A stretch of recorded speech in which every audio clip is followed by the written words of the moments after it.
Proszę Państwa, znajdujemy się w galerii Nature Aquarium Academy razem z kolegą Marcinem.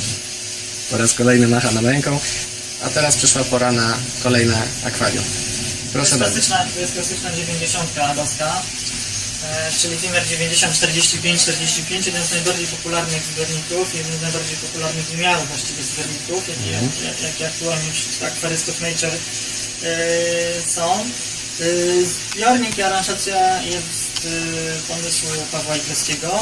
To jest zbiornik, który prawdopodobnie zostanie wysłany na któryś z konkursów adoskich, przynajmniej ta aranżacja, jeśli krewetki i ryby dadzą w końcu spokój chemiatusowi, którego notorycznie nam tutaj wyrywają i mamy z tym ciągły problem jednak, żeby tego chemiatusa utrzymać tutaj w rysach. Widać na rurkach zasysających. No tak, rzeczywiście.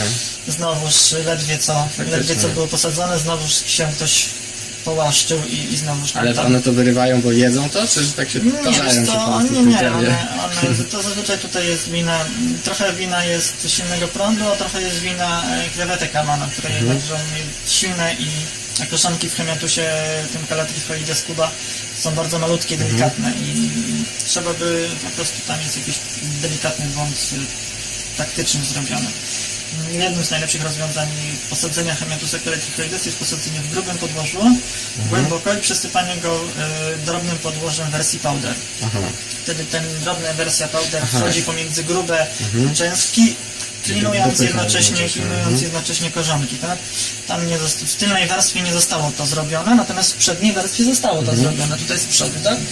Tutaj z przodu to widać, tak. I tutaj ten chemiatus nam nie odpływa, natomiast w tylnej warstwie to nie zostało zrobione. Trzeba będzie po prostu to jeszcze raz prawdopodobnie przesadzić i...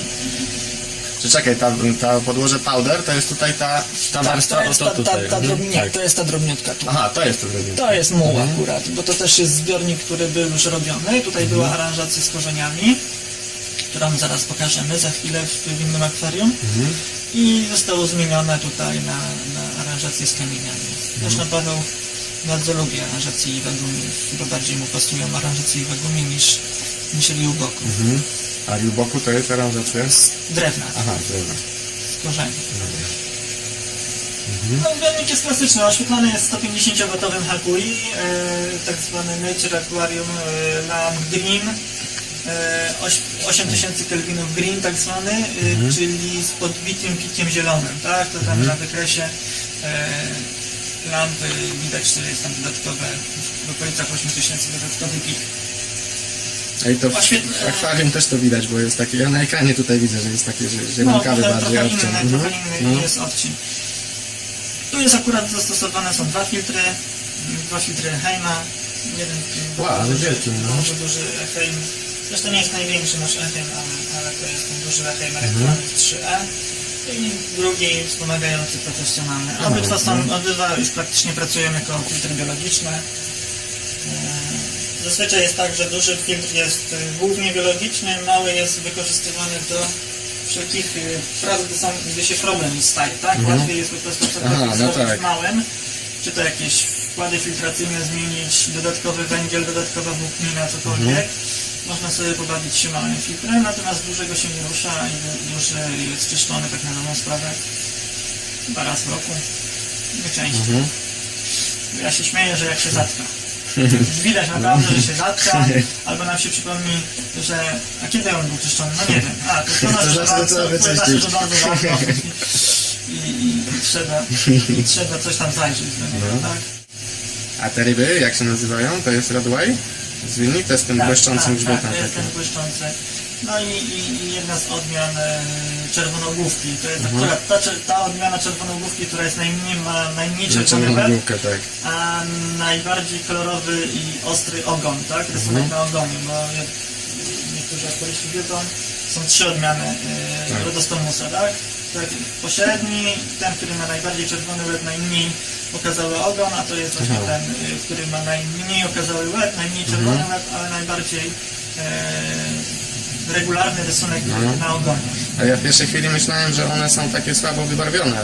Nie, to są dwa. One mają właśnie taki... Rodway, tak? Ten Hemigramus Rodway, a z przodu jest Rhodostomus. Czyli to, że one mają taki tylko lekko różowy ten łepek, to tak ma właśnie być. To tak. Jest...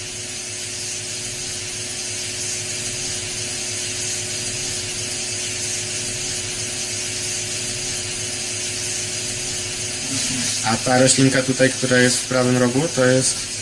To nie jest hydrokotyle. A, hydrokotyle. Specja z Japan. Niektórzy uważają, że odkryta na nowo, bo przecież już gdzieś tam ją można było widzieć dawno gdzieś tam w zbiornikach. Natomiast no, trzeba tutaj przyznać, że dzięki zastosowaniu w nowych aranżacjach Anano i w aranżacjach na konkursie międzynarodowym japońskim, taki APLC, dostała jakby drugie życie ta roślinka. Przypomniano o niej sobie i z powrotem wróciła do łask.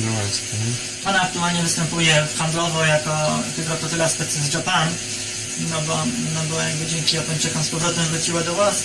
Nie przypominam sobie w tym momencie, jaką ona ma tą pierwotną nazwę łacińską. Jasne. No dobra, a te kamienie, one się jakoś nazywają? Tak, to są wszystko manteny. Mountain. Tak, Góra. to są mountain stone, te górskie kamienie od dystrybutora Avipoland, tak? Adama Peszczeli. Tu jakieś nawozy dajecie? Coś tu pewnie leci. Tak, Dwutlenek węgla na pewno leci. Special Light i Step 2 w tym momencie jest podawany. Light ze względu na dosyć intensywny wzrost Hematusa, hydrokotyli. Step 2, no bo to jest już drugi etap tej aranżacji, no i podstawowy, czyli Bajtyka. A ile stoi to akwarium już? W tym roku na wiosnę było zakładane. Aha, W tym roku na wiosnę, bo tak, czyli koło marca gdzieś było zakładane to akwarium. Tak, chyba gdzieś koło marca, bo wtedy zmieniana była aranżacja w naszym największym zbiorniku 110.